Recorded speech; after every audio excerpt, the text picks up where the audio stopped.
Hello everyone, welcome back to Calculus BC. In lesson number 32, we are talking about work. In the first four videos, we've talked about work in reference to tanks and liquid being filled with tanks. Well, there's a different type of work question that you could also see for BC Calculus. And it involves basically lifting something up, either by chain or rope, of something that's heavy. And so I'm going to show you guys two examples of that now. This example says that a ship is is at anchor in 100 feet of water.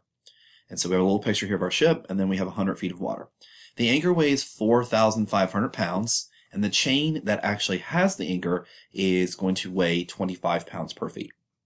The anchor is to be pulled up as the ship gets moving, and this is the example of case number one, where we move a whole object a small part of the displacement. When the anchor is at the bottom and we're neglecting buoyancy, how much work is required to just bring the anchor aboard the ship?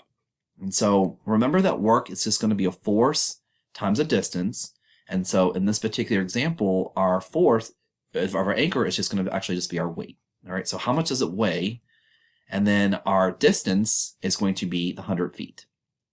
So our force times our distance is going to give us that this is going to be 450,000 pounds feet. And remember, all of our units are going to be in pounds feet, or in weight times distance, pounds feet. When the anchor is at sea level, or sorry, at the ship's level, which is sea level, what is the work required to lift the anchor? So this is going to be, again, our force is going to be the weight of our anchor. Our distance is going to be 0, because we're going to be up here at the very top. So we don't have to travel any further, right? It's actually already up here. So this is going to be 0. So we don't have any work once it gets to the top of the actual water. So what is being said about this is that really all we care about when we're looking at the work that revolves the anchor is really just location. Nothing else is taken into account. So if we want to figure out how to find the work of just simply the anchor, then it's just about the location. It has nothing to do with any other factors.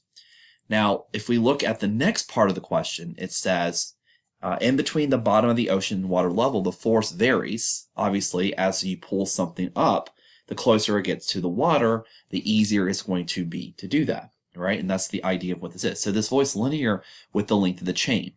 So depending how far down the anchor is from the water, that's going to tell you that the force is going to change a little bit. So we need to worry about the displacement of that. So if y represents the displacement from the bottom of the actual floor, so you guys can see this right here. So let's say the anchor is at this level, this particular level. Well, displacement would be, the y would represent the bottom of the floor to where the anchor is. Much like in our tank questions, it's for our cross section to the bottom of our shape, right?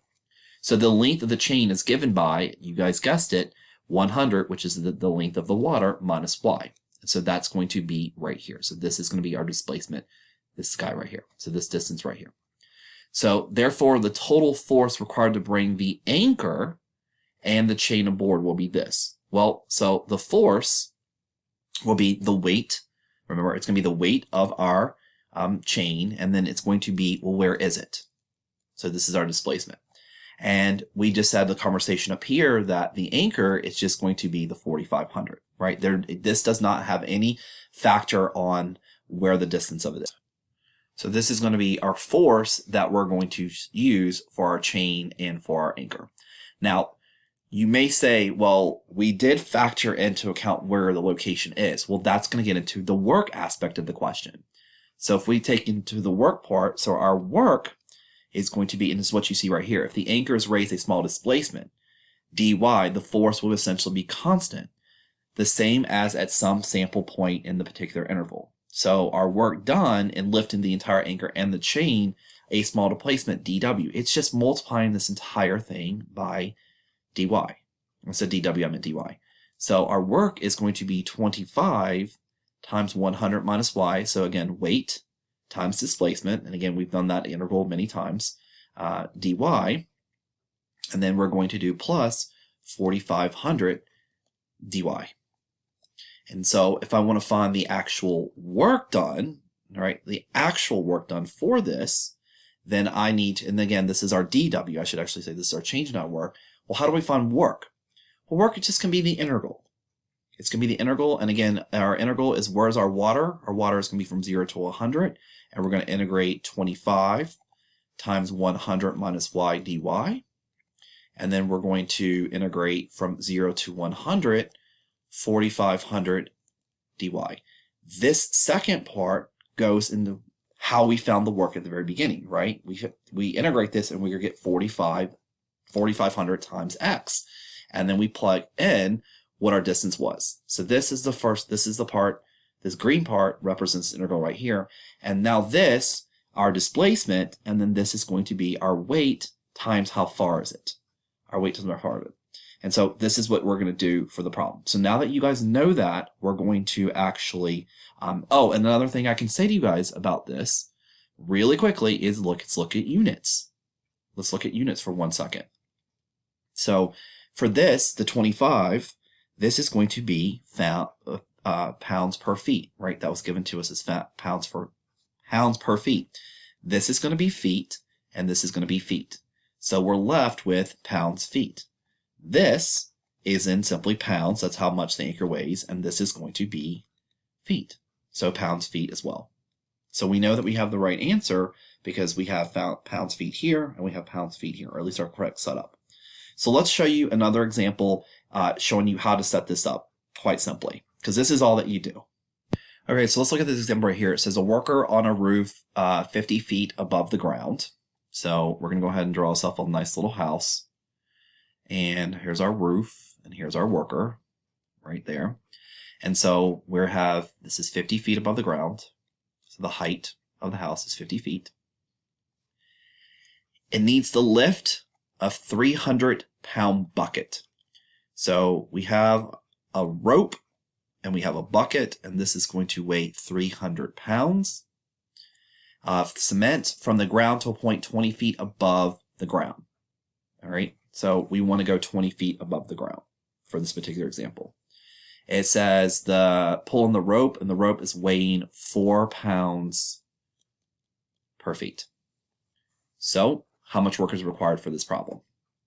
Well, the first thing we're going to do is let's just take into account the actual bucket. So we're going to go from 0, that's where the bucket is, and we want to go 20 feet up. 20 feet up. So we're going to integrate from 0 to 20, 300 dy. And so this always takes into account the work that requires what we're lifting. So in the previous example, remember we had 0 to 100 of 4,500 dy. This is going to give us the work of simply the bucket. Because again, our force is just going to be 300, and then our distance is going to be, well, where is it? So 0 to 20. And then we're going to integrate from 0 to 20, our weight of the weight of our rope, and then the displacement. Well, remember, the displacement of our rope from 0 to 50. So we're going to go ahead and do 50 minus y, because this gives our displacement of our rope, and then we're going to do dy to do our distance. And so this is going to be the work of the rope. All right, and that's simply really all you have to do for these particular questions. So you set them into 2 different integrals. The one is going to be the weight of the work of what we're lifting up, and it's just going to simply be the weight times dy, and again how far we're moving it. And then the what's pulling up, whether it is a rope or a chain or some other pulley kind of system. We're going to also take into the weight of whatever it is. Then we have to worry about the displacement, and then also again how far up we're moving. And so that is it for this example. I hope this makes sense, and I will see you guys when we talk about density in the next video.